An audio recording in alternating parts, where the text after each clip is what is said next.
Hello, human peoples. You're listening to the podcast network of Gamefully Unemployed.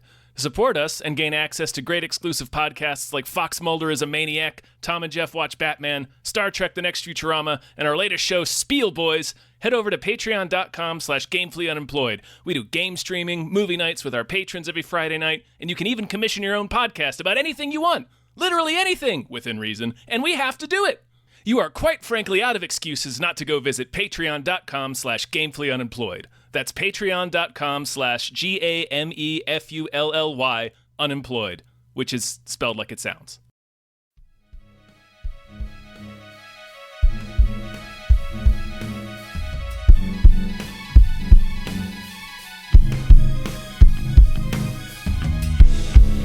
Hypecast mit Tom Reimann und David Bell.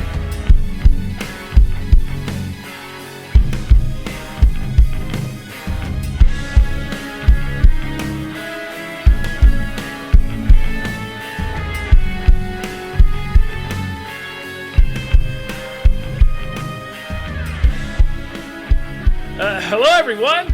Hello! Welcome to another episode of Hypecast. Hypecast. It's the show where we get hyped about stuff and things. I'm your co-host, Tom Ryman.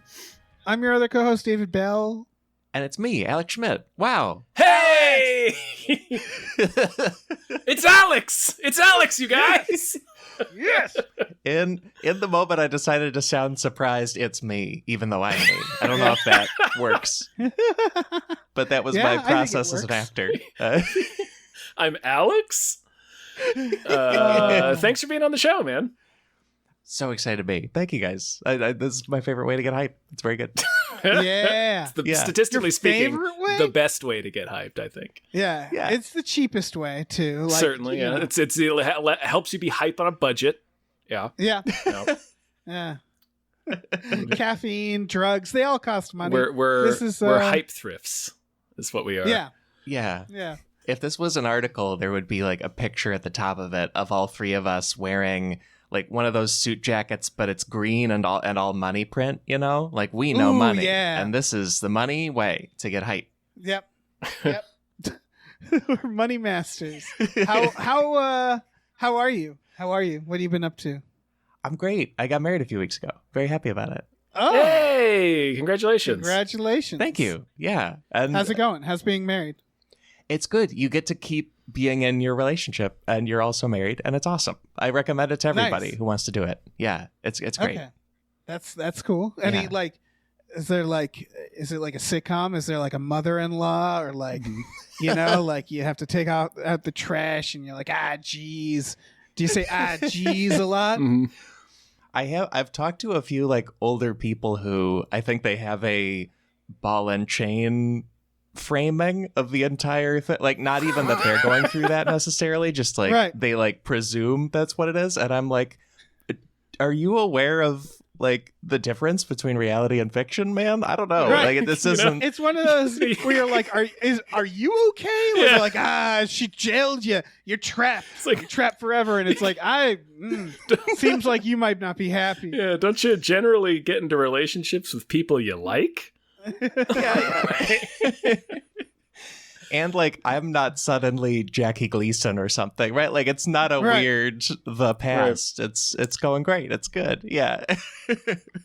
The biggest change for me was like I couldn't stop fiddling with my wedding ring for like the first month, because it was like I've never been a ring person, so it was like the first time I wore a ring for an extended period of time, and I just kept playing with it for like a month or two straight. This is the third thing at all that I have taped since getting married. And the first two times, like, I'm glad it doesn't make noise if I fiddle with my ring. I'm glad it's not like a loud Velcro sound or something. I don't know why it would be, but it's just what my hands do all of the time. It's great. Yeah. Yeah. It's the entire summer. Like we got married in May, and the whole summer was me playing with that ring. I don't know. It was weird. Anyway. Just picking at it. Yeah. Let's start. Yeah. Thank you. Let's start the episode, Dave. All right, let's thank some producers. Let's do it. We have producers, and they're lovely, and we're going to thank them. So thank you to Driftless wrote Mabel's name in the Witch's Book of Blood. Thank you. Thank you. Book in Blood. In blood. It's not a book of blood. You wrote it in blood. Yeah. Thank you to Hombre says Mabel. Step on me. A lot of Mabel fans. If you don't know what that means, I don't know. Go watch the new VHS. VHS 99. Thank you to Heathcliff's Helping Handfuls. Thank you. Thank you to the conveniently placed self-destruct button on the top of every baby's head. So convenient. Thank you. So convenient. Thank you to James Cameron's Prolapse Locomotive. Thank you. Choo choo. Thank you to Choo choo indeed. Thank you to Snapper Car Punches God in the Dick. Thank you. Thank you to @NerdNumbers. Thank you. Thank you to Mike the Lurker. Thank you so much. Thank you to Dracula the bus driving vampire. Thank you. Thank you to Brockway Loves the Meat Millie. Boy, does he. Thank you to David the Knife Boot Before Christmas Henson. Thank you. Let me swoop in here. Thank you to Grumblebee. Thank you. Thank you to Screaming Horse Pyramid. Thank you. Thank you to Look Mom on a podcast. Thank you. Thank you to Jay the Crow Baron says, give us a crow emoji. Join the murder. Thank you. A crow emoji, wouldn't it be? Cromoji, yeah. I think I made that joke last week. I'm going to make it again next week, fellas. So I don't know. Thank you to Deborah's awesome, Barbara's great, and cancer can go to hell. Thank you. Thank you to Numino Ultra Microscopic Silico Volcanoconiosis Anti-Disestablishmentarianism Jones. Thank you. Thank you to Rosemary's Baby from Eraserhead. Thank you. Thank you to Chiz Killy Tits. Woo! Thank you to These 7 Bs. Oh, yeah. And thank you to Breezy Boo Easy. Ooh, spooky. Spooky names. They may well stay spooky for just the rest of the show. I don't know. Unless people ask to be changed, I will not change them, and that's that. And that's okay. Like, I'm not saying that as like a punishment. Some people clearly are like, that's fine. I'm fine with that. Yeah. You know? Mm-hmm. All right. We have trailers, and we finally have the first trailer, the long-fabled The Whale. The Whale. Starring Brendan Fraser. Brendan Fraser in a big old fat suit. Mm-hmm.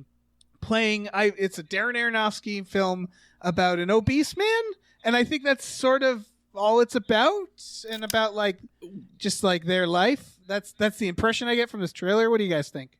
The title being The Whale, and then the trailer was like mostly ocean sounds. I know it's not about a marine mammal, but they really went for the ocean element. I don't know why. That's weird to me. It would be amazing if it was just Moby Dick. Like, and Brendan Fraser in the fat suit, completely incidental. Not at all related. I have a feeling of being Aronofsky, there's going to be like layers to that name, or it's going to have like multiple applicable meanings in the film. Because I have to believe he wouldn't just make a film about an obese person and call it The Whale. Well, no, my guess is that The Whale is going to be like an abusive nickname that was on him. Yeah. Like, it's not going to be like, I don't think it's him making fun of the obese character. Right. It's not like Rob Schneider is the fat guy. Like, yeah, exactly. It's probably, I'm guessing this is going to be very sad. It's going to be like The Wrestler. It's going to be real Aronofsky, that's for sure. Yeah. Brendan Fraser he's going to do a great job. I hope. Well, I hope. We're all rooting for him. From what I've heard from the initial festival buzz, because this has been playing in festivals all year, is that the movie is not very good, but he is good in it. Yeah, I've heard very mixed things about this film. Very mixed things about the film's tone, I guess, or portrayal of an obese person. So I'm really not sure what to expect about this movie. But pretty much everybody seems to agree that Brendan Fraser is very good in it. So there's that. Yeah, and the Academy will probably recognize that, hopefully. Like, again, he's had such a tragic tale in Hollywood that it'd be nice to see that. Even though I agree with what people are saying, which is like, I don't know. It's always weird when an actor throws on a fat suit in general, or when they do whatever Jared Leto did in the Gucci one. Yeah. Where it's like, why can't you just get an actor? That's but true. Like, obviously, to play someone who's morbidly obese, like dangerously, right? Like, I'm guessing it's like you can't really find an actor to do that. It's like a certain. I don't know. I don't want to get. Yeah. I don't know. I feel like it's excusable in this case because the character is specifically supposed to be like very, very obese. Yeah, and you don't want to give that role to like Christian Bale because you'll kill him. Right, he'll just kill himself. Yeah. But it's weird. It's still like on its face. It's like, a weird concept. It's like actor puts on a fat suit to do a movie about how sad it is to be fat, and it's like that feels bad. Like on it's just I don't on know. paper. It's that I'm sort of I have to withhold my judgment because I have no idea what this movie is. Like I don't know. Right. I don't know how it's actually portraying it. So I don't know. Yeah. Again, on paper that sounds bad, but then I see, it's Darren Aronofsky, and I generally like his work. Well, and if you think of it along like in the same terms of like his previous movies that are about like physically harming or destroying yourself, like The Wrestler and Black Swan, I feel like I have to think that there's going to be some responsibility behind it, like some awareness behind it. But I don't know. Like I have no idea. So. Who can say? Yeah, this one, exactly. I feel like it's the kind of movie where if they did a good job of the premise, it's good, and if they did a bad job of the premise, I need to like make sure to not buy a ticket. You know? Yeah. So like, Yeah. it's I almost need to deputize somebody to vet it for me by seeing it, which is maybe one Right. of you guys. I don't know. Like, I'm definitely gonna see I think it. we'll probably we might even end up covering it. That's true. But like Aronofsky movies are hard for me to get excited about because they like to a T. Every single one I've seen is like that's a really good movie. I never need to see it again. Yeah, well, most of them are bummers. I would say the only ones that aren't bummers is The Fountain and Noah. But no one wants to watch Noah. No, I I don't really want to watch but even The Fountain. Fountain's still kind of sad. Fountain's a bummer, man. I don't know what you're talking about. It is a bummer, but it's like so out there that it like for me it like overwhelms me with how weird it is than the bummer. Like same with Pi. Like Pi is obviously a bummer, but it's also so fucking weird that I'm like, I don't know. Like the ones that get me is The Wrestler, the one that's like this feels so real. Or like compare Requiem that to for a like Dream. Mother. Yeah. Oh, Yeah, I Requiem still haven't versus seen Mother. like Mother. Okay, see, Mother is a fairy tale. It's still a bummer, but it's more abstract, and when it's more abstract, it feels it's a little easier It's a to swallow. little less devastating. Yeah. Yeah. And this feels like the latter, where it's like, this is going to be too real. It's gonna be brutal really, as shit. really yeah. real. Yeah. Yeah. But Hype! man, I want that Brendan, man, that Brendan. Yeah. No. It's more roles for Brendan, please. Yeah. Okay. Any other thoughts? no, This is like a big yeah. one, but like also the trailer just it doesn't show much. Doesn't show you hardly anything. Sadie Sink is in it as well from Stranger Things. I've heard she's quite good in it. So I don't.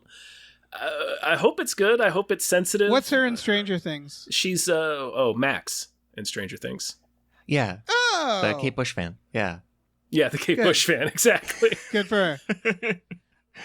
I didn't recognize that name. There's the one that always looks like she's smelling a fart. You know the one? She always looks like she's smelling a fart Oh. in Stranger Things. You know the one. I don't Let's- really, Fart but I face. like that. Let's Yes. Fart face. let's She's move got on. fart Let's face. move on. Nancy. Nancy. She's Okay. got fart face. I was She always looks like she's smelling a fart. I was never gonna solve that riddle, Dave. I'm sitting there like I thought that was evident. I thought it was evident she has fart face. no. What if Dave was like All right. really bad at describing or remembering Winona Ryder? Like just can't do it. Yeah. Okay. Glass Onion, a Knives Out mystery. I feel like we've gotten like I've seen like 3 trailers for this. I feel like maybe only 2, but I'm definitely like I'm good with trailers. You feel like And this is coming out soon. you're max hype. Like the hype bar I is. just don't. I'm like I top don't down. want to see anymore. You know what I mean? It's just like I just want to see the movie now. I see. Sometimes, sometimes the oversaturation of trailers. Nothing against the film itself. I'm just like, okay, we're ready for this. It's coming out on the Netflix. Was the original on Netflix? It was. No, it was theatrical. And Yeah, Ah. I was about to say I like have a memory of seeing it in a theater, but also all time is dilated from the pandemic, and I have no idea. Like, Yeah. That's kind of weird. I mean, I think it's also going to be in the theaters, right? yeah, it's But got like a limited week engagement. This is like they gave Ryan Johnson and Daniel Craig a bunch of money to do, I think, 2 or 3 Knives Out movies for Netflix. I think that was the deal. Okay. I wish So, them cool. well. Sure. No, fine. I'm fine with. I my only thing about this trailer looks more like a genuine whodunit than the original Knives Out actually was. We talk about it all the time. I love whodunits. I like Rian Johnson. This cast is great. It looks like fun. I hope it's a good fun whodunit. Looks pretty sweet. I want to play. So there's a game you can play with whodunit trailers, which is who do you think gets murdered? Judging by this trailer. Like, it's a fun game to play when you, at this stage, where it's like it's not evident. I think it's Edward Norton. Well, that's certainly the game they set up is that he's the one that's going to be pretend murdered. Yes. But then he wants to be pretend murdered, but then they do a thing where after the quote-unquote murder, they include him in the trailer. Did you notice that? Yeah, that's what I mean. And I think it's but the quote where he says, "Who killed the party?" or something like that could be obvious. Like, that could be very clearly a clip from before he gets murdered. I just think it's Edward. I think Edward Norton is the victim. It seems like they're aware of that, though, so they've cut the trailer in a way that you can't really tell. Like, there's no obvious character that's, like, missing from the rest of the thing, so... Yeah. But you're probably right. It's probably Edward. Edward Norton. Right, and there's the idea that it's like, ooh, it's a fake murder mystery, and then he actually gets murdered. It just, that makes sense. I don't know, this looks fun. Yeah. Right? It's like less fun if anybody else gets killed, I think. You know? Like, I don't want any of the ladies to die right away. Like, so, like, if he goes, that's fine. That's good. The standard, I think it's like a standard whodunit, there's always a second body that drops. So probably one other person will get killed, but I don't think it's... Right. Generally, I'm going from like Agatha Christie or, the previous Knives Out, just like toward the end of Act 2, I think there's usually a second body. But I think it would be fun if it was a David Bautista, and the idea is like they find him and he's been beaten to death, and they're just like, but how? Who? Like, it's just like, who could have possibly beat him to death? I also like that version, and then there's just like one of them who's considerably more muscular. Right, like Hulk Hogan shows up. Yeah. I heard there was a murder. It's like, I don't know who could have done this. You better get to the bottom of it, dude. I love that it's Hulk Hogan in your version. Like 60-year-old Hulk Hogan. 60-year-old Hulk Hogan. He's still pretty big, but yeah. Yeah. Batista's almost 60. Oh, wow. No, what? I think so. He was like okay. He was almost 50 when he sort of blew up. That actually makes sense because when he does Sirius, like when he was a Blade Runner, they kind of aged him a little bit, or they let him look old, if that makes sense. Right. Okay. He's 53 now. So 53. Yeah. Okay. Yeah. Still. Wow. Mm-hmm. Yeah. Good for him. I am. I'm imagining Hulk Hogan attacking him, and it's like when Mr. Burns tries to slap people, and there's just no force behind it. You know, I'm giving you the thrashing of your life. Yeah, that would be because Hulk Hogan's got no cartilage left in any of his joints. He can barely move now. Yeah, so it would be probably sort of like that. It would be. It's like a very thick cardboard cutout. Like it doesn't move a lot. There's still time for a whole no holds barred sequel. I feel like the battle will be different. It'll be more of like a battle between a man and arthritis. It won't be that much different, Dave. Yeah. Get Tiny Lister back. I don't care. The character died. Well, Tiny Lister is dead too. So did he die? He did. Damn it. He did. So there's like another obstacle anyway. But like Hogan was never terribly mobile in the ring. Kurt Fuller's still around. Kurt Fuller's still kicking, yeah. All right, I think you could take resurrect the electricity makes him like an electric man, like he lives in electricity. I don't know. We can workshop this later.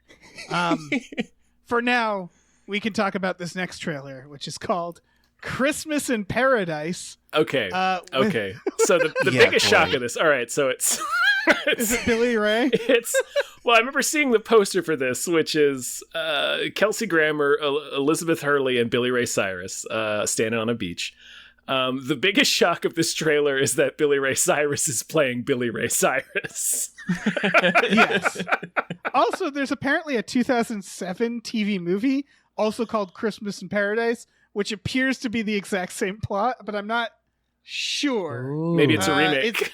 I think it's just that it's also in the Caribbean, which is like, yeah, that you'd call it Christmas in Paradise. Yeah. Like, yeah. This is one of those movies where like I feel like they all blacked out and made this movie, and then they woke up and they're like, did we make a Christmas movie together? Like it's man. This is madness. This is mad. It's yeah. When I see it, it looks like it's the kind of movie that gets made by like, I'm not saying the movie is conservative, but like it gets made by like the Daily Caller's production arm and then gets served up to people who have decided to cut out all of the rest of society from their lives. Like they've just cloistered themselves off with this one conservative network, you know? Like it feels like one of those. Yeah. It feels like it was bought by the Daily Wire, if that makes sense. Right. It's because the premise is so inoffensive, it can't be misconstrued as any kind of propaganda. Right. Yes. So Elizabeth Hurley plays Kelsey Grammer's daughter? Uh-huh. One of three. Right. And all his daughters are British or something. It doesn't make sense. Yeah, and he's doing an accent. Was he not? Was he not he was doing just doing an American accent? He's also 10. I just looked up. Not that, I mean, this is Hollywood, but he's 10 years older than her. So like that was the first thing is like Elizabeth Hurley, she looks great, but she's been in the biz for a while, and Kelsey Grammer certainly isn't that old, and I was just like, they're like the same age, but I guess she's his daughter. And then he disappears and they find him in the Bahamas or whatever with Billy Ray Cyrus. Yeah, and they're like, come home, and that's the plot. Yeah, and he's with, I hope they have to like kill Billy Ray Cyrus. He's just a character in the film. Just incidentally, here's Billy Ray Cyrus. Right. There's a version of this where he's like with like a younger woman, and they're like, Dad, what are you doing? But they replaced it with Billy Ray Cyrus. In a way, he's like, in a way, it makes more sense. Yeah. He's like, I'm not leaving my Christmas in Paradise with Billy Ray Cyrus. Yeah. I would certainly take a couple extra days if Billy Ray Cyrus became my friend on vacation. Yeah, I'm not even a fan of Billy Ray Cyrus. Billy Ray Cyrus with twin Willie Nelson pigtails, which was something I was not prepared for. Yeah. This movie's unhinged. Yeah, I feel like this might be his character is designed by somebody who's heard of Jimmy Buffett but doesn't like Jimmy Buffett or know anything about Jimmy Buffett. So they just pulled stuff about other musicians and put it in. I don't understand this movie. I don't understand. I don't know who it's for. You're right, is that it does have this like conservative tint because it's like Kelsey Grammer, he's a conservative. Billy Ray Cyrus, he's like a country guy, where it's like I think they're trying to like blast middle America with this. Yes. I think. And it's made by people who it like feels like it's made by people, not that they want to make a movie that teaches you to be conservative, but just like, let's get back to movies that don't have a message and are made with the couple of conservative actors who exist. But like, it also does not seem to actually be trying to do that. I think it just happened by accident. You're right, because it is that thing where they're like, isn't it great when movies don't have messages? And it's like, all movies have messages. Yeah. If you make a movie without a message, that's just meandering. Yeah, it's like you're just making a very confusing movie. There's and it's like famously a period it's when musicals got huge. It was like right after World War II, and then during McCarthyism and all like the Red Scare shit, where they were specifically making movies that were just vacuous, and like all of them that's these forgettable ass corny musicals. Right? They're like, I'm sick of stories being about things. What if they were about nothing? Yeah. It's like, okay, it's just these disposable ass movies. Sure. Right. Yeah. Like a 70-minute movie that's 65 minutes of songs about just what a nice morning it is and stuff. Singing about trees. Yeah. The poster for this movie is so photoshopped that it makes me wonder if anybody involved met each other. They couldn't even get them to wear Santa hats. Like the Santa hats are photoshopped onto them. Yes. It's Elizabeth Hurley standing between Kelsey Grammer and Billy Ray. Which again, if you saw this in like a video store, first of all, you've gone back in time. But second of all, you would think you're losing your mind. Yeah. You'd be like, what exactly am I dying? Am I seeing am I right dying? Now? Yeah.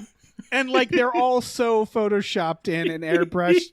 Like they're yeah. I think Elizabeth Hurley is on like a different scale than the other two. It looks like red carpet photos that they like. I don't think they even took photos for the poster. Like it's amazing. This is an amazing film. Yeah, because they don't have scenes together, right? So they just didn't bother to also take a picture.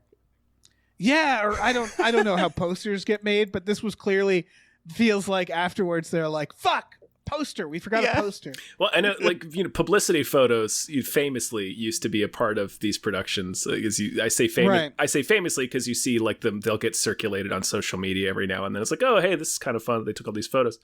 But like, I think now that like, since all of the marketing has become either non-existent or just photoshopped for $50, I feel like a lot of these films, especially at this level of budget, just don't even worry about that. Yeah. Like, well, we're not going to spend $5,000 to take photographs of this movie. Are you kidding me? Yeah, exactly.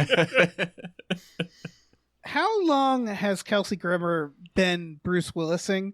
And what I mean is that he also has a movie called High Expectations, which is another heavily photoshopped poster about a soccer coach, I think.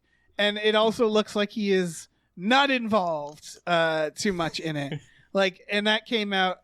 That apparently is coming out 2022, and I'm just looking at it, and it's like he's doing so many movies. I think this isn't the only Christmas movie he's doing.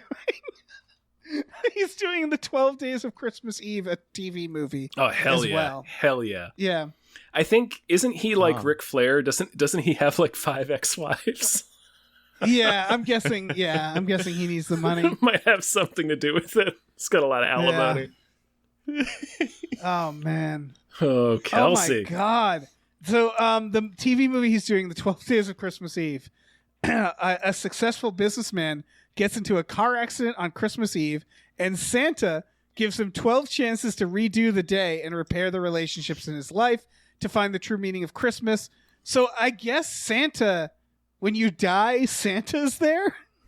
Is that what I'm hearing from that premise? I hope so. Is he dies and then Santa is death and is like, yeah, it's me. I'm God.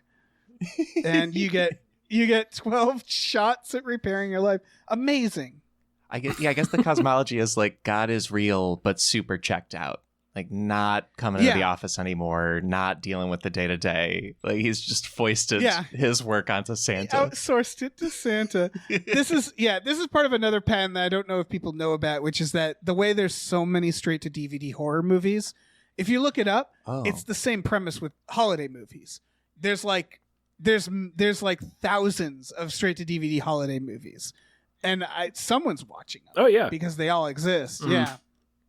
Okay. Let's move on. Weird stuff. Let's move on. George and Tammy is our next one. And this is a limited series coming to Showtime about Tammy Wynette and George Jones, I think is his name. Yeah, George Jones. Starring Jessica Chastain and Michael Shannon. Yeah. Can't say no to that combination. Yeah. They both am I right? They both have country music face. Yes. Does that make sense? Yes. Yeah, they just both look like country singers. Yes. Already. Yes. Yeah. Accurate. Yeah.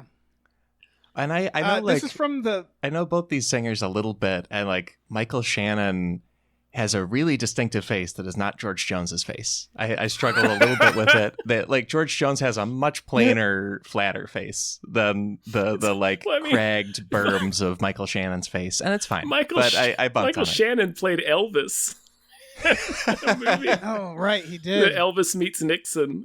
Which is an even bolder casting choice, I think. But yeah, right there, like Michael Shannon has such Michael Shannon face that.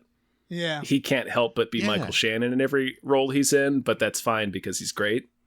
Right. Yeah. This is from the writer of The Eyes of Tammy Faye. That makes sense. So this person's just doing Tammy stuff with Jessica Chastain specifically. He just looked at Jessica Chastain and was like, "You're like a Tammy."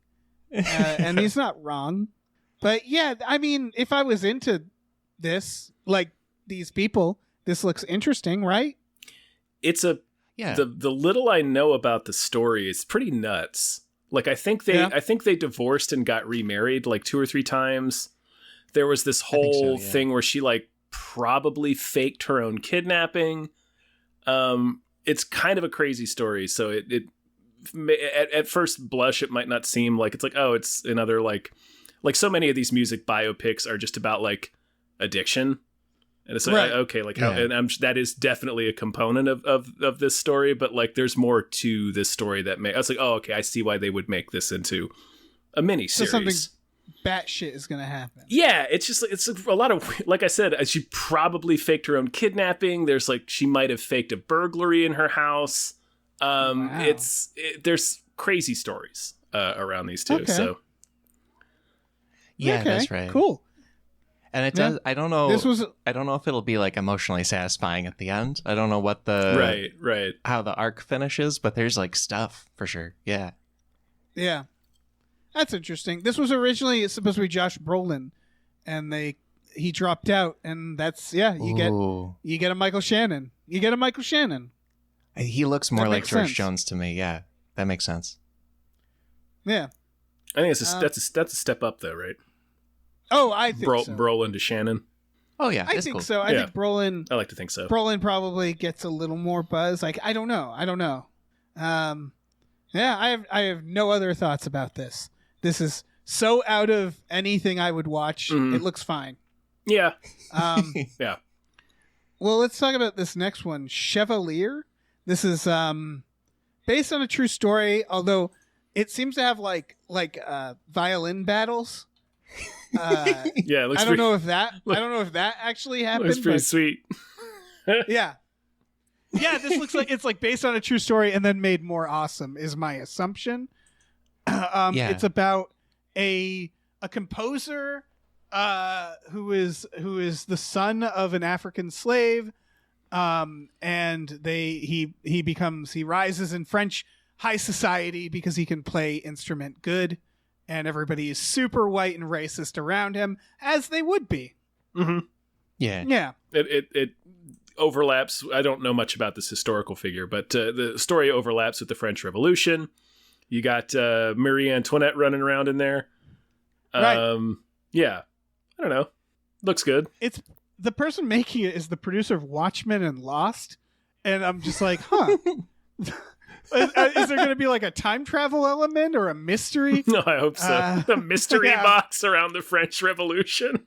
Yeah, this looks it looks fine. It looks like, again, a very simplified telling of this. Yeah, like I think they've taken a lot of liberties. It looks right? it looks like a populist historical fiction film, which I'm totally I'm totally fine with. Those are generally pretty entertaining. So yeah, and this is a person that I don't know anything about. So right, but this is also the kind of thing, where I'm like, this looks cool. I better look up who the actual person is and what actually happened, right? Like, I have a feeling this is going to be so far from, like, he's like hanging out with Marie Antoinette in it.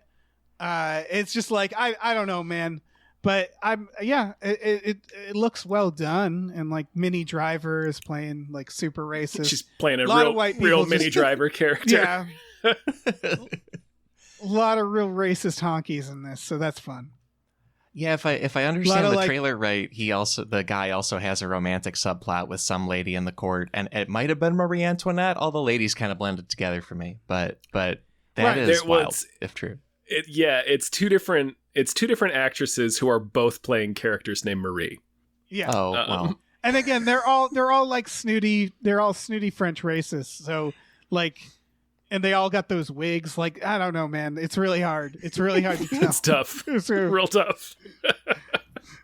They all got fart face. What if we tried to learn about France in that time, and actual history is like, yeah, France was so Catholic, every woman was called Marie. Like, they're all named after Mary. It's just how it worked.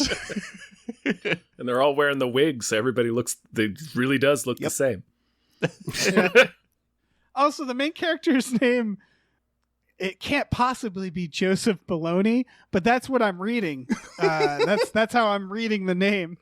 Yeah. Joseph Bologgne. Yeah, I think I'm just like, it's Bologna, right? Yeah. Are they all going to say Bologna real serious? I Because mean, love I that. assume they're going to call him Chevalier or whatever. I think that's a title, I believe. So I assume they'll like Sir. Oh, right. So Yeah.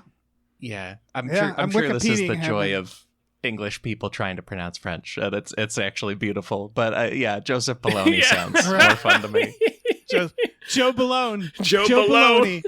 Yo, Joe Bologna. It's like a Sopranos character. I love it. Joey Bologna. Yeah. Yeah. Joey Bologna. Oh man. Sure. Yeah, it sounds so like a this guy's- congressman from Staten Island, but yeah, sure. Yeah. He's French, sure. Fine. This dude's got a huge Wikipedia page, and this is another one where, again, I'm sure anything to like fucking signal boost someone that I've never heard about that seems to have an interesting life. But I don't know, maybe there were like violin battles. Maybe that is real. But my guess is like I kind of also want to see like the version of this that tells the story, like the actual story. If this is in fact what I suspect it is.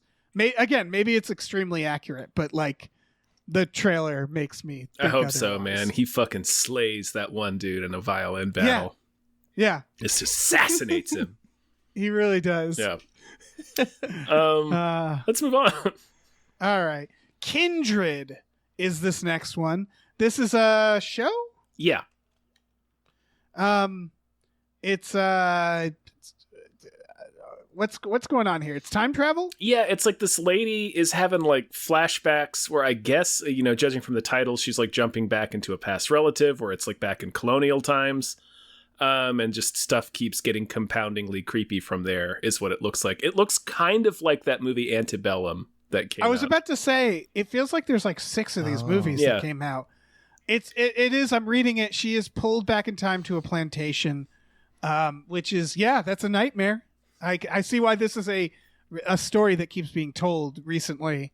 But there is like a bunch of them, and I don't know, this does look good. Yeah, it's based on a novel apparently. Yeah. Yeah, I would also guess we're getting a show because like it's some executive or development person said there are a lot of these kind of stories, and there's this amazing existing Octavia Butler book that we should make this kind of story into a show. Yeah. Yeah. Does it help to know one of the writers did Shrek Ever After? Mm-hmm. Oh. Yeah. No, I mean nothing. People, it's like their first job. It's like, listen, it's fine. Yeah, it's fine. What are you gonna do? Yeah, I just think it's always funny. Yeah, they're all like TV people. Like I'm looking at the names, and it's just like, yeah, these people. Someone made Outer Range. Someone worked on Watchmen. It's the circle you'd expect. Like honestly, the Shrek Ever After writer is the one that spices it up for me. Yeah, like that. That's kind of fun.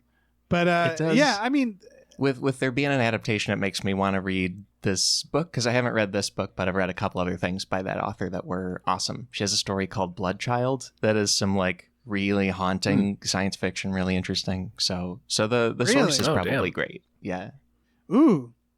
Yeah, I'm reading about the book now, and I got to check this out. Yeah. This is probably really good. There's so many shows. I know that are really good. There's too much that I can't keep up with. Absolutely can't. Like what channel is this? What is this going on? FX. This is like so it'll be on Hulu. Yeah. FX on Hulu. FX. Yeah. Jesus Christ. Yeah. And stuff I've seen on day. FX lately is great. So that's probably not a good sign. Yeah. Reservation FX, Dogs and stuff. They're doing fine. What We Do in the Shadows. Yeah. It's good. Yeah. I bet this is good. It just, right now, the trailer is just very much like, this is one of those trailers that I feel like just really can blend in with all the other sci-fi shows, if that makes sense. Mm-hmm. Where it's like, it's this person and they're experiencing time travel. And it's like, yeah, that's most shows. You know what I mean? Like, it just feels like there's so many sci-fi shows now that are like some variation of this premise. Or like... there's a portal that brings you to another world, and it's like, yeah, I've done a few of those too. I don't know. It's oversaturated right now. I would say sci-fi TV. What if Kelsey Grammer saw this trailer and he was like, yet another ripoff of the 12 Days of Christmas Eve. Can't believe it. Unbelievable. Brings out a lawsuit. Angrily getting on the phone with his lawyer or some shit. They're making another X-Men and they're not putting me in it. Oh, he was an X-Men. He was Beast. He was Beast. He was Hank McCoy. All right. New next trailer is for The Machine. This is weird. I don't know what this is. Well, it's apparently about a stand-up comedian that if you click on his Wikipedia, he was also the inspiration for Van Wilder. Yeah, Okay. Bert Kreischer. Yeah, okay. And he's a big comic. Do you know what this is? Like he's a big comic, and then apparently this movie is based on a bit he does about getting in trouble with the mafia, and it's unclear how real or fake that bit is, but then they just blow it out into a movie. Yeah. Mm-hmm. Yeah, the Russian mafia. And he goes by the suit, according to Wikipedia, he goes by The Machine and Fat Sticks. Okay. I'm glad, Alex, you knew who he was, because it was one of those things where I was I felt like it was like a Lovecraftian creature that burrowed his way into everybody's memory, where I'm like, I don't know who this person is. I've never heard of him before. And where did he come from? And he's apparently been around since the 90s. Mm-hmm. And it's like, I don't know if he's a good comedian. I don't know if he's a bad person. I don't know anything. It's just suddenly there's a movie about him. Yeah, I've only heard a little of his stuff, but he's big. He does tours in huge venues, all over the country. Yeah. He's the Van Wilder, which I now learned is because Rolling Stone wrote a article about him, and then Oliver Stone optioned the rights, and then Oliver Stone fell through, and they said, let's just give it to National Lampoon. And that's what happened. I wish every what a weird situation. Oliver Stone movie had fallen to National Lampoon, like National Lampoon's JFK. That would be amazing. And, that would have been amazing. Holy shit. But yeah, I don't know, man. This is it's a director. Shit, that didn't help. Hold on. The person making it, first of all, Mark Hamill's in it. I saw that. Yeah. That jumped out. Yeah. The director. Yeah, it's the director of Keanu. That's what I meant by it's a director. And they've done a lot of Key and Peele stuff and Twilight Zone. So it is. I don't know. This could be a very good movie. I'm curious how good it is if you're not already a fan of Bert Kreischer. Does it hold up without? Because it could go either way. It could be great without knowing anything about him, or it could be I hope I see those references to Kreischer stuff. And right. That's not for everybody. The broader Kreischer verse. Yeah. Right. That's what's so weird about it to me is it seems like such a vanity project around this person with Mark Hamill and a good director, and it's a person I've just never heard of. It sounds like I think it'll stand on its own. It sounds like it's based off of that stand-up routine, but obviously they're going to change stuff, and it says it takes place 20 years after that event. And so it's like a fictionalized extension of whatever that routine is. I don't know, man. Mark Hamill's there. He sure is. That makes me feel a little safe.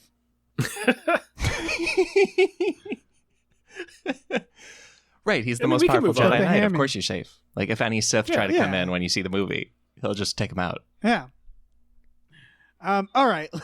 Let's move on to my favorite name of all of these. Hot Skull. What's up, Hot Skull? How you doing? Yeah, the trailer for what's called Hot Skull was not what I expected at all. No. I feel like it's a foreign film, and I feel like maybe they should have tried again with what they were going to name it, but it's a mini-series actually, and it's a zombie apocalypse that's through gibberish speak. Did I get that correctly? Yeah, it's sure. It's some sort of illness or plague that passes through speech, I think. And then you just, because also it's tricky with a foreign film, right? Are they mis-subtitling something or something? But, right. But yeah, it's some kind of thing where if you hear people speak the gibberish speak to you, then you begin speaking gibberish and you like catch it or something. Right. Is that all that happens? One imagines you then die or something, right? Well, it looks like it's very funny. like a zombie, right? Like you like right. It's Pontypool. This is Pontypool. If people have seen Pontypool, which had that element, right? Which it was through communication and speaking, if you could recall in Pontypool. I don't know it. Yeah. The zombie film. Oh, okay. Like it's not a new premise, but this looks fun. Okay. Yeah, oddly, I was thinking of a novel called Snow Crash. There's a disease like that too, where it passes through speech. But yeah, so that's I was like, oh, are they kind of doing the Snow Crash thing? But also it's different, and it seems like the main character can't catch it or something. It was a little hard to follow. Yeah, honestly, like it feels like a louder version of like Pontypool, or I don't know about Snow Crash, but it just feels like I'm sure it's fun. But it's a little more like, I don't know. Pontypool, what made that was a zombie movie that was entirely from a radio station. Mm-hmm. And the gimmick was that you never saw anything. You just heard it all. It was people calling in. And it was a really cool idea. And then, of course, the idea that it is spread verbally fit into that theme, right? Of like radio, of listening. This feels like it's using like elements like that and just making kind of a big, loud zombie thing. Which, again, isn't bad. It looks fun, but of course zombie stuff is very played out at the same time. So I don't know. Yeah, I found the trailer hard to follow. Like I didn't glean a lot of what you guys are saying from it. So right. I guess it could be. I mean, the main character's walking around with like sensory deprivation headphones, like noise canceling headphones. So there's, I guess that, I don't know. Yeah, it's kind of the easiest of like the Bird Box genre. Yeah, when you think about honestly, it. Yeah, it's like just plug your ears and it's like, oh yeah, no problem. I mean, Bird Box is also kind of the easiest of the Bird Box genre because like the nature of the creatures in Bird Box is you literally can't see them. Right. Like if you see them, you go, so the movie never has to show them to us. Right. Yeah. God, remember Bird Box? I do remember Bird Box, Dave.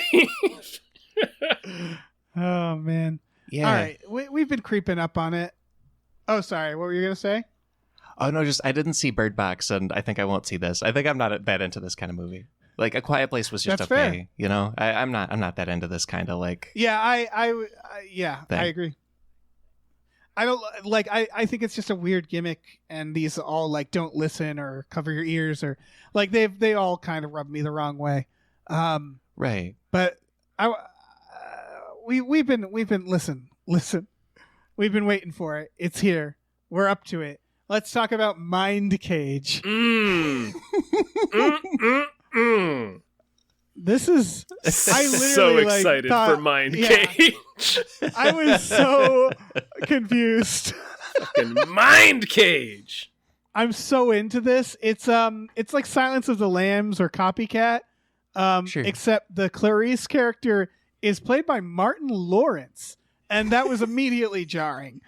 I'm not saying it can't be done, just that I don't think Martin Lawrence has ever done a serious role, and this is very much a serious role. He's playing a detective hunting a serial killer who is a copycat of a previous serial killer played by John Malkovich. Mm-hmm. And that was what it was like, perfect. What's going on here? And so the serial killer dresses them up as like angels. Yeah, he makes John Malkovich is called the artist. He's credited as the artist. He makes he makes his little victims into like these elaborate angel sculptures that are like nice and creepy and stuff. It seems like every serial killer trope rolled into one, and then it also has Martin Lawrence and John Malkovich in it. Yeah, it does. I'm so excited for this movie. Now, to be clear, it doesn't look bad. It just looks like every trope you've ever seen with these two actors in it. So. And it's very like, I'm so curious how this got made, because the director, for example, has done nothing notable. I'm sure he would argue against that, but he's made a movie called The Recall, The Ghost Maker, War Hunt, something called Apple. Like they're all very like you look at them. Wesley Snipes is in one. They're all like that. They're all like kind of straight to streaming, generic thrillers and horror where it's like you said, where it's all the tropes. Which isn't to say this is a bad director, just that I don't know. I thought John Malkovich was more pricey, but I guess not. Oh, so he's probably in it for 5 minutes, right? Yeah. Yeah. This also right. Yeah. Yeah. This also got. I'm reading about it. This got filmed not during like a second wave of lockdown, like last summer. Got it. So yeah, and then it's basically like a gritty detective noir, like serial killer. It's just the casting is so weird. I can't fucking wait for this movie. Yeah, so excited for Mindcage. It's the two of them, and then also a lady who I think is the main character in the show Manifest, but like she's the other character, right. And it looks like the plot is if John Malkovich helps them prevent copycat murders, he gets to murder this lady. I think what the trailer said. It was like the deal is if I help you, I get to turn her into art or something. It was very strange to me. I think the idea. So I think the idea is he's going to turn her into art, like on paper, if that makes sense. Like she's going to be his fake victim, so he can solve it. I'm guessing it's not going to follow any like accurate police procedure. Like, oh no! Oh goodness, no! And it just looks like again, it's every trope rolled into one, where it's like the killer props their bodies up as angels and stuff like that, and then it's called Mindcage. Mindcage. That just sounds like it sounds like a 90s hardcore band or something. It's a Tenacious D lyric.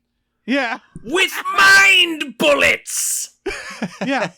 And that doesn't seem to relate to anything we're seeing in the trailer. Yeah. It's not called like the angel or the artist. The artist. Yeah. And so it's just like... Yeah, Mindcage is a better title for the previous movie we were talking about. It doesn't make sense for this one. It really doesn't. It looks like a real Taking Lives. Just like a real a real also ran, like a real copycat is what it looks like. Yeah, which I love copycat. I also enjoy copycat. I recognize it looks like a boilerplate thriller. So it might be fine. I'm gonna watch the shit out of it. Yeah, I can't wait. I can't wait to see Martin Lawrence putting together clues to bust John Malkovich.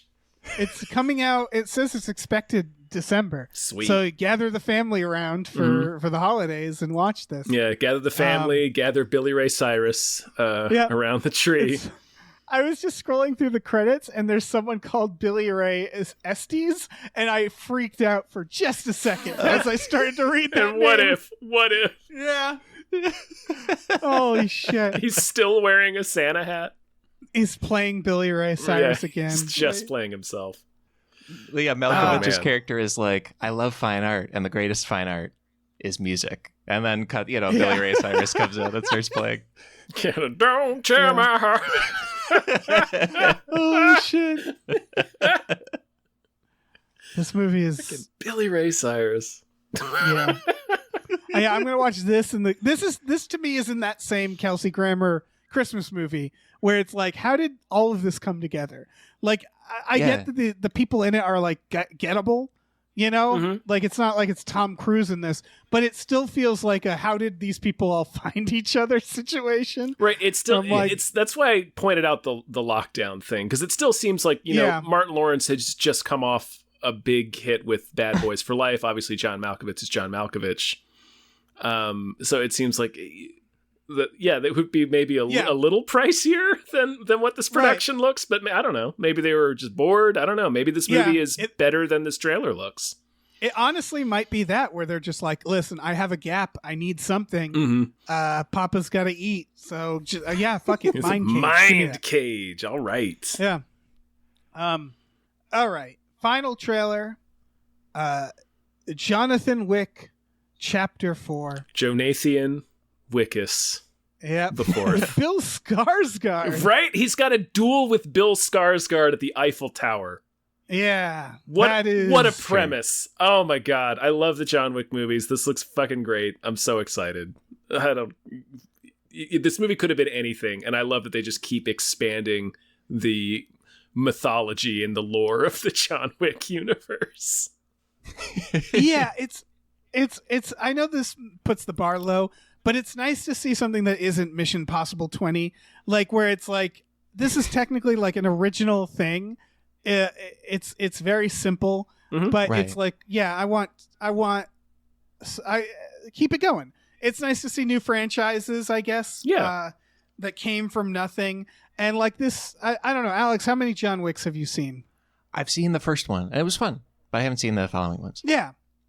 They get more fun. They keep going. Yeah. Okay. And they believe it or become, not, like- they get more fun. Yeah, and they're almost like parodies of themselves. It's what I think Expendables wanted to be, if that makes sense. Where it's like, this feels more like a celebration of action. Right, because the action's Yeah. actually good in it. The action in Expendables sucks. Yes. And also, like, the John Wick movies are really great about escalation. Like, they really understand it. Because they're made by stunt people and action film guys and gals and folks. Right. So it's, like you said, David, it's perfect celebration of action films. They're all so much fun. Man. Do you think it was awkward on set when Lawrence showed up and he was like, "So, heard you did another Matrix film," and he's like, "Oh yeah, we tried to call you, we tried, but Right. yeah." And Donnie Yen is in this. He sure is. Skarsgård, bless his heart, bless his Skarsgård heart, his scars Heart scarred. But like, how does this not end with Keanu just immediately killing him? He just doesn't seem. He seems. He doesn't seem that. I'm sure they'll make him like a ninja master. Yeah, that's kind of what's cool. One of the things that's cool about John Wick is that like anybody can be formidable. Like even like the random thugs he fights. Not usually. He usually just chewing his way through people. This is more like in the most recent film. But like because it's just like guns. You don't have to be Donnie Yen to be good at guns. Right. Oh, for sure. And they've established this is a world where assassins are like garbage men. They're everywhere and people are used to them. Yeah. Yeah, do they keep that up? Okay, cool. Well, just most people, that's their job. Yeah, cool. Yeah. Yeah, where it's like there's fights that'll be at like shows and no one will flinch or care. Mm-hmm. The low-key person that I'm always like, yes, they got him, is Lance Reddick. Lance Reddick, yeah. And I know, as far as fun. I'm concerned, he needs to be in every single one. He probably he's will my be. favorite character. He probably will be, yeah. Because he's like God. Like everybody respects him, and he's just like he never gets involved, And he's just like, I'm just sitting here being Lance Reddick, and that if he has to throw down, there'll be hell to pay, Mm-hmm. And then Right. Ian McShane, of course. Oh, that was cool. And then yeah. Clancy Brown is in the trailer. Clancy Brown is there. Did you guys catch Clancy I Brown? didn't catch Clancy Brown, no. It's a good ad. It's a good ad. Good. Yeah. Yeah, It's, like, especially after seeing, I don't know why I'm so fixated on the Hot Skull trailer, but like, some of these trailers for this show are somewhat confusing, or I'm like, what's going on here? Or like Kelsey Grammer is there and I'm like, too much. And then like this trailer was just like, hey, a guy is evil because he's French. And I'm like, cool, I can follow. Great.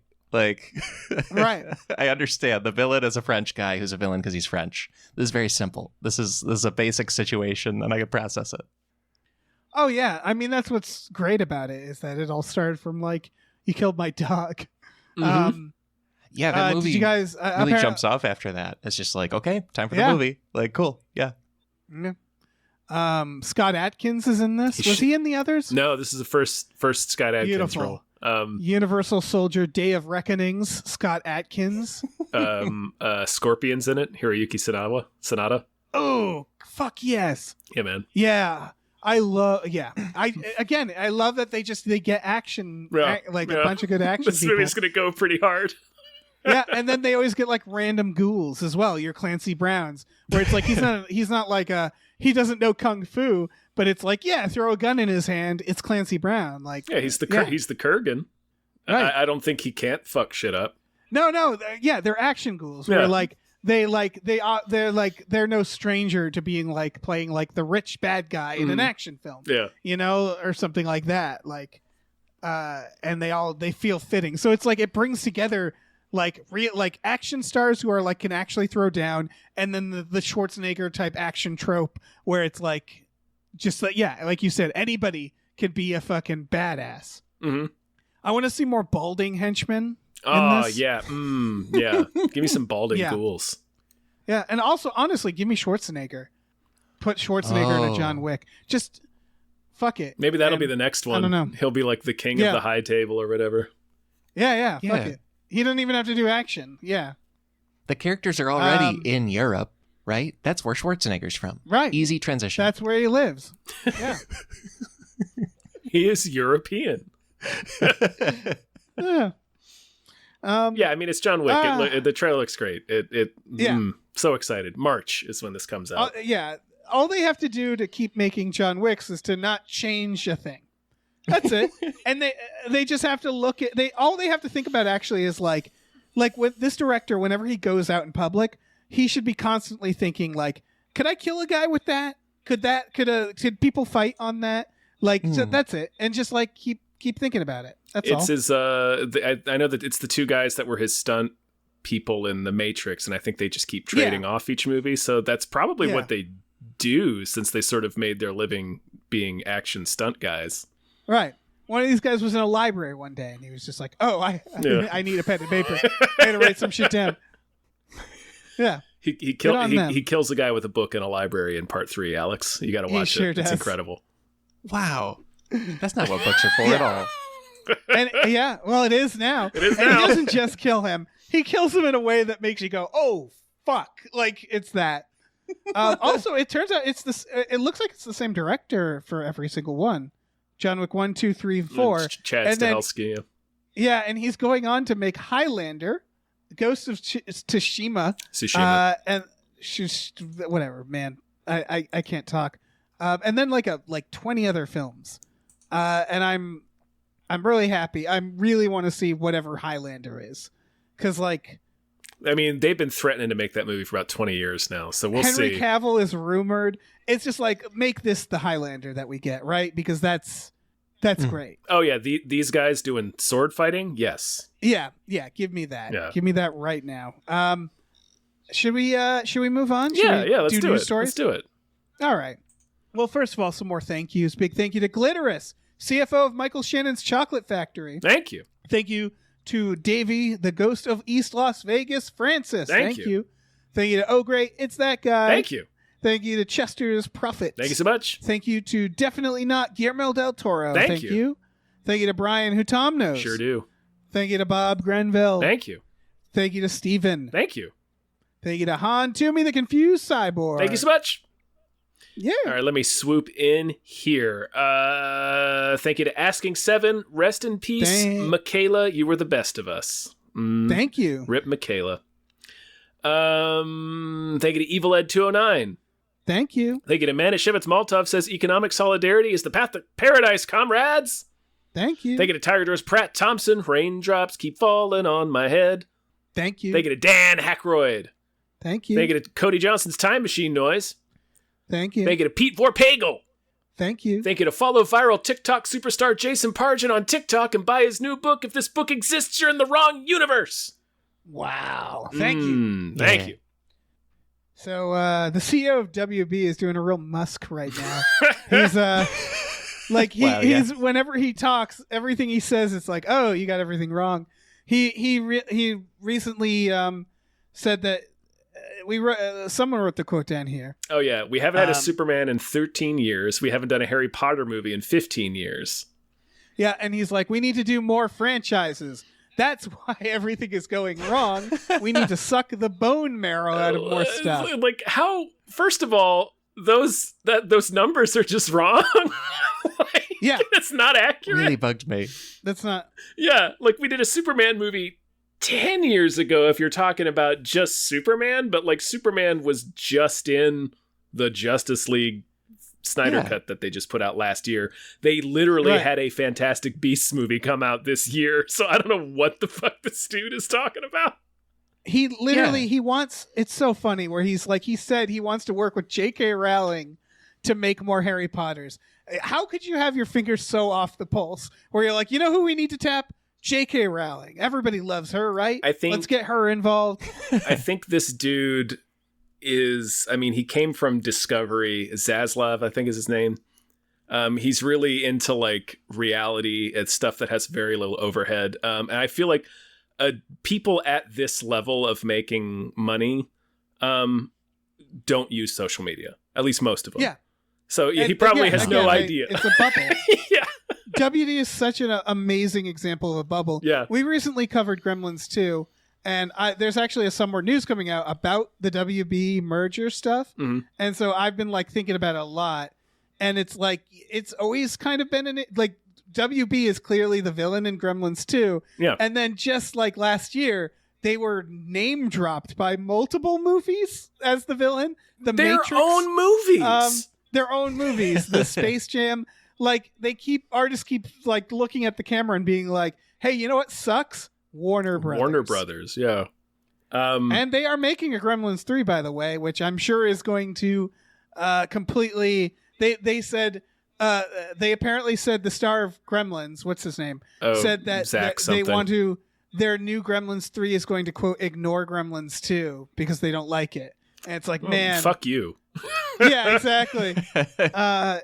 It's wild. WB is low-key making some of the worst decisions. They're making some awful movies, too. Yeah. Like those Fantastic Beasts movies. Woof. They're gibberish. The second one was. That's like one of the last movies that I remember seeing in a theater is Fantastic Beasts 2, and that kind of like ruined our day when we saw it. Like it was it's so white bad. I never saw the third one.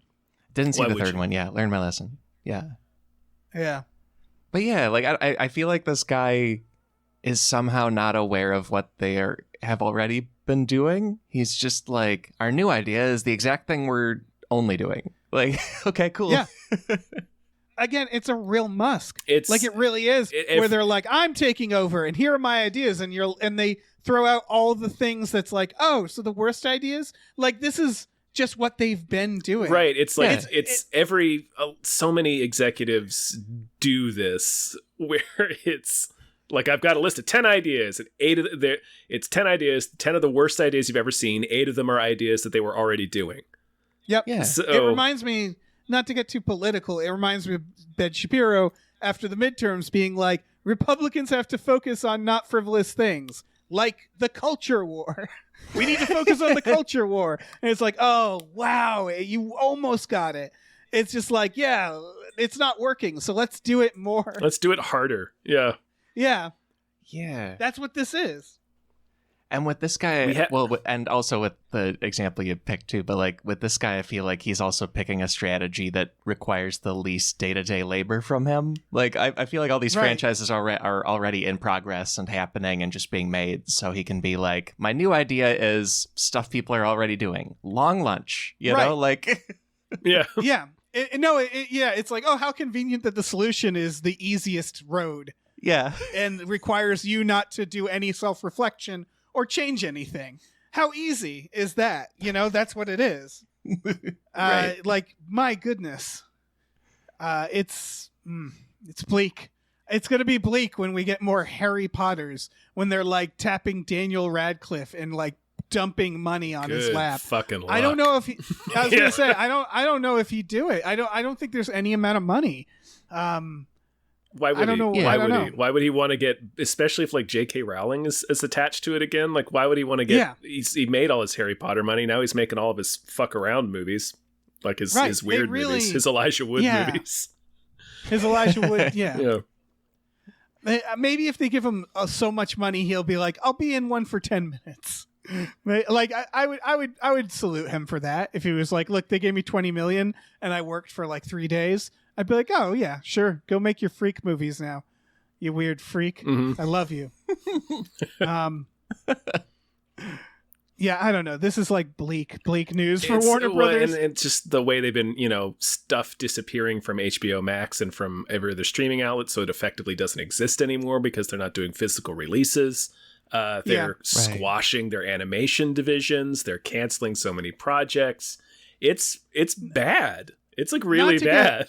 With Warner Brothers right now. not to get too apocalyptic or to like try to rope it all together, but I feel like there's becoming more and more of a stark difference between the people in power and regular people in terms of like finances and the bubble, where it's like they're like aliens now, where it's like they couldn't possibly, the decisions I'm seeing rich people make, it's like, wow, like how are you so You're so disconnected? insulated. Yeah. And it feels worse and worse now. And like, especially with movie system where it's now like producer driven and studio driven, it's like, man, they're not going to understand what went wrong when it goes wrong, clearly, because this is their solution. It's bleak. Yeah. Maybe he wants more Superman movies because he's a space alien too, you know? He's like, this is space alien erasure. Me and my fellow extraterrestrials. When I came to this planet, I mean when I was born. Yeah. Fucking wild. Mm. He also said, he also said we have to do more Lord of the Rings stuff. And it's like, you mean the thing you're already doing right now? That's another one that he said. He said Lord of the Rings. He said House of the Dragon is an example of that. So we got to do more of that. And it's like they're doing Lord of the Rings stuff. He said Sex in the City is another one. They were already doing that. What are you imagining? Also, Amazon has Lord of the Rings now. Yeah. I mean, the license is complicated, I think, but like, yeah, I don't know. It's weird to come in and say like, we need to do more. House of the Dragon. It's like, you mean the thing that was greenlit the second Game of Thrones went off the air? Like 3 years ago? Oh my God. Like, I don't know. So yeah, sorry. All right, this is the exact quote, and it's even wilder. He says, Batman, Superman, Aquaman, if we can do something with J.K. Rowling on Harry Potter going forward, Lord of the Rings, what are we doing with Game of Thrones? What are we doing with a lot of big franchises that we have? And it's like, do you not know? Do you look like, at the company you run, buddy? That's wow. Wild. Right. It's like, what do you do in your spare time? I sit in a chair and look at a wall, and then the sun comes back up, and I go back to work. Like, he doesn't watch anything. We haven't made a Superman movie in 13 years? Yeah. He has a team of like 1,000 people who digitally took a mustache off of Superman painstakingly for like a month. Like, they make Superman 5 movies. years ago. That was 5 years ago. Imagine being in this meeting and having to sit there and like this Office Space ass dystopian moment. Yeah, what the fuck is he talking about? Yeah, it's the Mr. Burns being like, get rid of those sideburns. Like it's that. You're like, I don't know what you want anymore. I feel like I'm losing my mind. Yeah. Haven't done a Harry Potter in 15 years. Literally came out in February or some shit. Like, it just came out. Do you fucking want? Holy moly. Oh, my God. All right. Second news story is apparently Sean Levy's doing a Star Wars. Everybody's getting their shot at a Star Wars. I feel like any day now I'll get a Star Wars shot. Yeah, I wish. Yeah. I mean, there's... Oh, I forget her name. It's the woman behind Russian Doll is getting to do a Star Wars series that is called... Natasha Leon? No, the showrunner of it. Oh, the showrunner. Oh, okay. Oh man, I can't remember what it's called, but it sounds really cool. And like apparently Andor is really good. I haven't watched it yet. I got it. Yeah, I'm really excited about Andor. I've heard nothing but good stuff. Like that and this other TV project that I just mentioned that is from Leslie Headland. That's her name. Got it. It is called The Acolyte. Star Wars The Acolyte. Like the movies, I feel like they just keep giving to these like unremarkable white dudes, right? Yeah, so that's the thing is like in my head I'm like, give everybody a Star Wars. But what they're actually doing is giving every unremarkable white dude a Star Wars. That's what the actual... So it's like every announcement that someone's getting a Star Wars, I'm like, sure, man, give them a Star Wars. But I just wish they would give... Like, everybody gets one, you know? Everybody gets a single Star Wars. Who gives a shit? The problem is, like, it's the two things. It's the fact that they're all then made to look exactly the same. Although I would argue Star Wars is at least doing a better job at letting the directors kind of do their own thing more. Like, they're still, you know, it's not the greatest Star Wars coming out, but they at least, like, do feel like Rian Johnson's feels like a Rian Johnson's. and they've given them so much freedom that they in fact steamroll each other's plots. Yeah. like maybe they need to dial back some of it, but like, I don't know. It's just that Star Wars isn't precious to me, so I'm like, yeah, everybody gets one. Well, and they keep canceling projects, so it's like, every time they announce a new Star Wars movie, it's like, oh, sure, there's like a 30% chance this will actually get made. Like, right, that's the thing. There was that Rogue Squad one. That was Patty Jenkins, wasn't it? Patty Jenkins, yeah. And they'll do these like hype announcements. I remember hers, she got in an X-Wing, and like that must have cost them money to film. And then, they don't, it's so directionless, right? Yeah. Like, it's just very clear that they have no idea. Again, it's more of the very rich people and powerful people seeming to have like absolutely no sense of what they're doing or business plans. Alex, you wrote a note that I thought was interesting, if you'd care to share that with the podcasting audience. Because I thought when I saw the name Sean Levy, I was like, I wonder what he did. And it turns out I've seen one. It's called The Adam Project. It was on Netflix. And then like in this article, he says that he kind of did a lot of the parts of the Adam Project so he could do a lightsabers movie and like work up to getting to do a Star Wars movie. And I feel like that's really insulting to the audience of the things you make, right? Like just make that thing good. Don't like use it as a secret audition to get a better job. That stinks. It's also, we did a review of the Adam Project and we called that out at the time, not knowing, where it's like, why is because the action in the Adam Project really inappropriate. Like he just starts like flipping with a staff. Yeah, and you're like, in the middle, wouldn't this be better if it was like a shootout and it was a more grounded action? Well, because the rest of the movie is like grounded and like funny and sarcastic, and then he becomes like a superhero, and it was like, what are we doing? Like, why does everything have to look the same? It was really jarring too, because I remember where we landed with that movie was like there was like surprisingly genuine emotional beats that the film would then immediately undercut with these ridiculous lightsaber fights. Right. He also, and so it turns out, there was an audition. He also did Free Guy, which has a bunch of winks and nods to the Disney universe, like the lightsaber and the Captain America shield, the Hulk fists or whatever.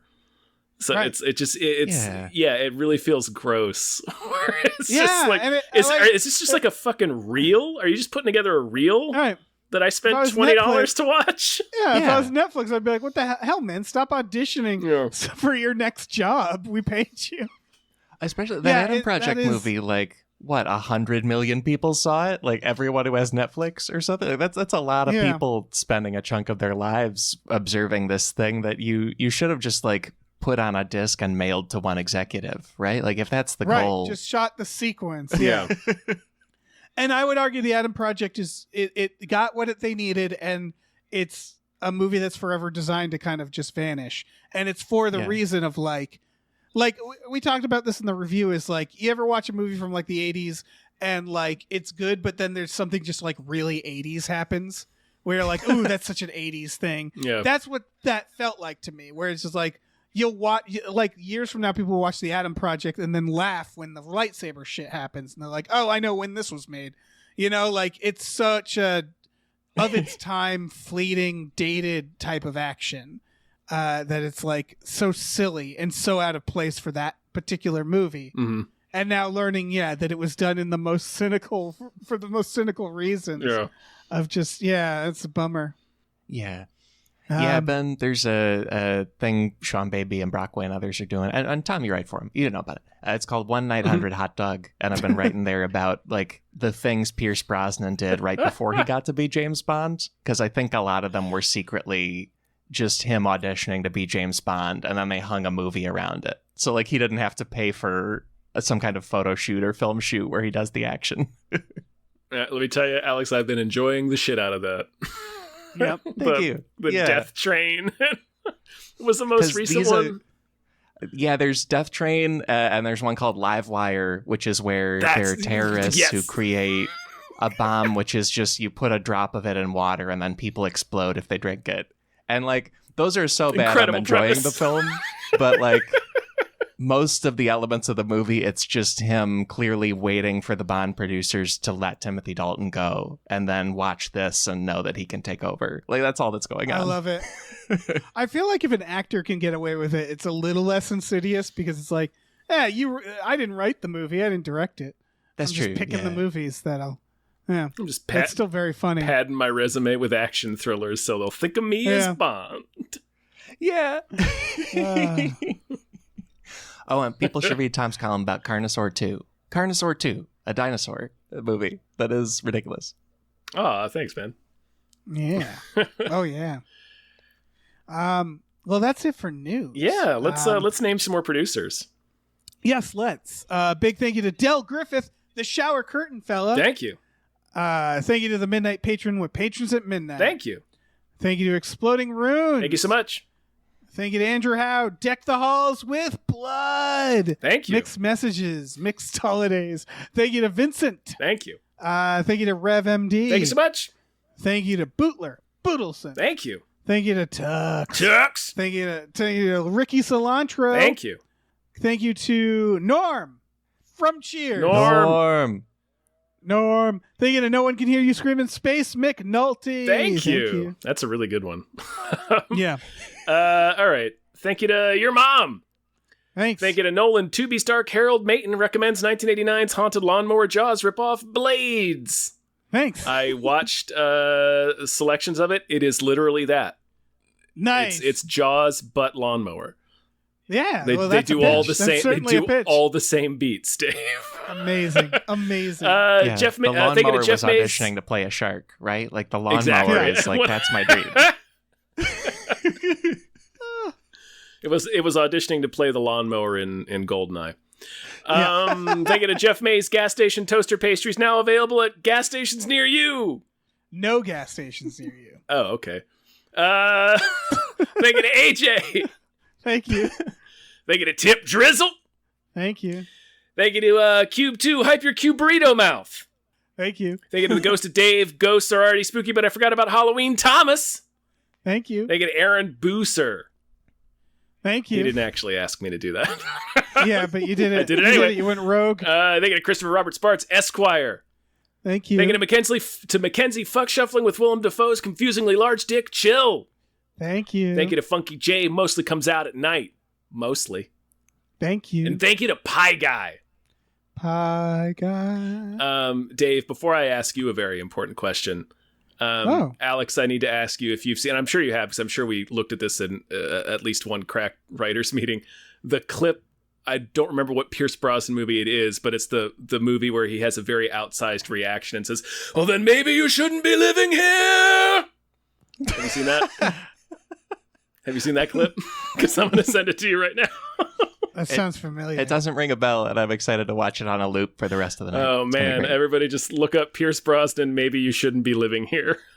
It's like an autofill on YouTube. Perfect. It's from a movie called Taffin. Taffin. I'm dropping this into our chat right now. So everyone can enjoy it. All right. Now that that's out of the way. Sincerely, thank you. Very excited for it. Yeah. Can we play the clip? Is there any way anybody can hear it? No, but we can all react to it. We can all react. All right. I'm gonna click on it. What goes on in this town is none of your business. As long as I'm living here, it is. Then maybe you shouldn't be living here! It's so bad. Oh shit. Oh my gosh. I'll drop it in. I'll drop it in so you guys can hear it too. Okay. Look, it's a Dave. fact of acting. If you're wearing sunglasses, you're doing a good job, right? It's just how thespian stuff works. And so he's doing a good job. Oh yeah, because you're taking away your eyes. Yeah. It's like Right. it's like juggling with one hand. Yeah. Mm-hmm. Yeah. It's an acting fact. Yeah. Facting. Dave. Yes. Dave. Yes, Tom. Dave.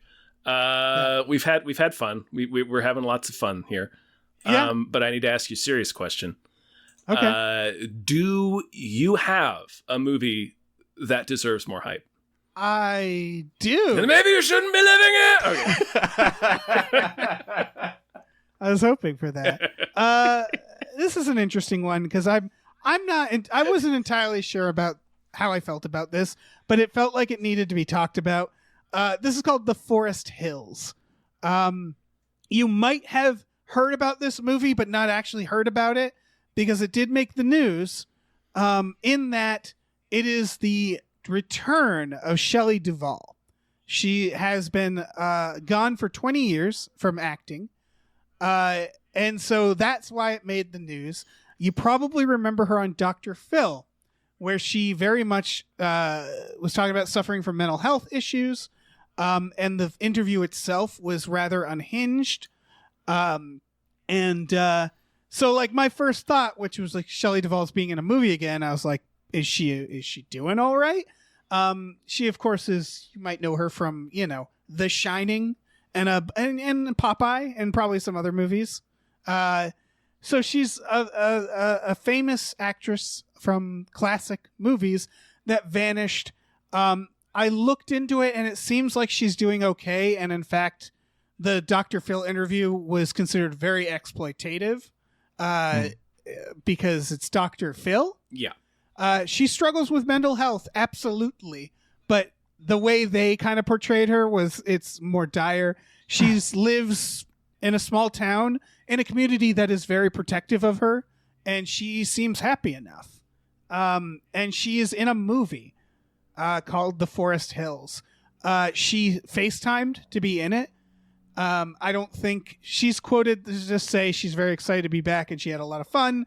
And she talked about how she got to FaceTime, and she just seems generally like happy about being in the movie. So, and I'm sure she was paid enough, and I don't think she worked for very long. So that's my way of saying, like, I don't think this was an exploitative situation for her. Cool. Yeah. And that's all that was like my big worry about talking about this movie, because I did want to talk about this movie because Shelley Duvall or not, Edward Furlong turns into a werewolf. During the trailer, he sure does. Yeah. It's a werewolf movie with Eddie Furlong and Dee Wallace, who you might recognize also from a lot of horror classics, including the werewolf movies. The Howling, yeah. Yeah, I mean, Edward Furlong's last name, it's a real Chekhov's gun, right? Like, the fur is going to get longer in the film. Fur is getting long, yeah. So this is a bizarre little movie here. This trailer is wild, yeah. Yeah. It's about a man hiking in the Catskills who has head trauma, and I think becomes convinced he's turning into a werewolf is the idea, but like, it's very clear that there's werewolf in it. It's all practical effects, they said, even the transformations. It's very 80s werewolf. And yeah, the trailer is fucking wild. Shelley Duvall is like his inner monologue playing his mother. So that's why she just like Skyped her role. Mm-hmm. So it's not like she's not like there on set with everybody. So I actually think the Shelley Duvall of it all is actually the least remarkable part. Like they're leaning on that.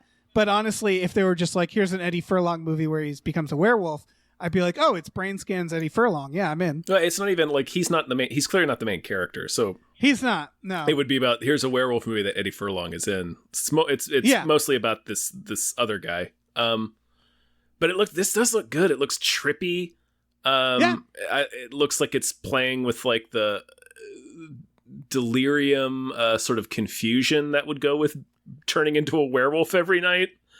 Right. Yeah. It seems like kind of it's gory, again, practical effects, like without the stunt casting involved. It just looks like kind of a fun, fucked up movie on its own. Alex, I don't know how much of a werewolf movie guy you are. Basically not at all. But I'm rooting for them. That's fair. That's cool. Yeah. Yeah. I like knowing that they're out there. Yeah. This actually, in college, we had an apartment where somehow we ended up with a couple like cheap free movie posters for movies at the time. And one of them was Under the Tuscan Sun with Diane Lane and Richard Gere. So that was just looking at us. That's such a good poster. Perfect poster. But the other one was the movie The Wolfman with Benicio del Toro. And then we watched the Oscars that year, and it was nominated for one Oscar category. I think it was for makeup or, some technical turning into wolves kind of thing. And then it won the Oscar for that. And so then we like put a little banner on our poster to celebrate like the Wolfman winner of one Academy Award. It was great. I love that. I love it. All right.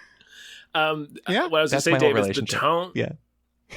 The tone of some of the scenes we see, like especially the scenes between the main character and Eddie Furlong, reminded me of Wolf Cop. Yeah, it does feel like a little like Scumbaggies. I love that's Wolf Cop. For people who haven't seen, is like just about like a drunk. It's very Canadian, and it's about like a drunk jackass who becomes a werewolf. He's also a cop. Hence the name. Yeah, fights crime, is a werewolf, and it's just like I like the premise. What if a werewolf sucked? Like, was just kind of, like what if a werewolf was just like kind of drunk and sucked? What if a werewolf was kind of spiraling? Yeah, like his life was not in control of his life. Yeah. I feel like the phrase "what if a werewolf sucked" was the origin of vampires, right? Like that's how they thought of it. They were like, "What if a werewolf sucked blood?" And then there you go. Yeah. Ooh, they're onto something. Yeah, it's good. Writing it down. Yeah. I do really want to see that. That would be like a great tagline for a movie. Like if you're looking at like the posters for coming attractions at the movie theater, and one of them's like a werewolf movie, and the tagline is "What if a werewolf sucked?" Yeah, irritating werewolf. But yeah, this is a lot of layers. It looks like a decent werewolf movie, and then it has Eddie Furlong and Dee Wallace, and I'm like, well, I'm in for that. And then it has Shelley Duvall. Yeah, and it's like, well, shit, Jesus Christ. So like, I don't know. It looks interesting. Wild. Yeah, it looks really trippy. Yeah. So that's my movie that deserves more hype. Well done, Dave. Well done. Yeah. Thank you, everybody. I think that's it. I think we've done it. That's a sode. That's a sode. That's a soda. A frothy. A bubbling soda. sode. Alex, thank you so much for being on. Always great. Really fun. Yeah. I'm so hyped now. What do you want to tell? I'm full What do of you want to tell people? Where can they find you? And please check out the podcast Secretly Incredibly Fascinating. Very proud of it. If you just search Secretly in your player, it's the big red one. And also I just started a merch store for it. So if you go to sifpod.store in a browser, it's a store with a company called Topatico, and there's shirts and posters. So enjoy. Yeah. We will. Yeah. We will enjoy. Cool. I guess I should tell You should people tell them about stuff us, now, right? Dave. Yeah. We have a Patreon. Patreon.com/gamefullyunemployed. You go on there for just $5 a month. That's less than the price of Twitter Blue. You can get access to a bunch of podcasts, exclusive podcasts, like Tom and Jeff Watch Batman, Fox Mulder is a Maniac, Star Trek The Next Futurama, and Spiel Boys. We also watch movies with our patrons every Friday night. That's another tier. There's a bunch of tiers. Obviously, shout out on Hypecast, custom We Just Watched episodes, custom podcasts in general. Check it all out. You'll love it. You'll fucking love it. You'll eat it all up. You'll eat up that hog slop. And there's a non-zero chance we watch Christmas in Paradise on one of those movie nights. Yeah. We also have a store. Head over to gamefullyunemployed.com where you can find a link to our Teespring store. We have all kinds of cool original artwork and designs you can get on t-shirts, mugs, stickers, posters, all sorts of things. So slap your little Wolfman peepers on. Slap your Billy Ray peepers onto that. Yeah. All right. Say goodbye, everyone. Goodbye. Bye.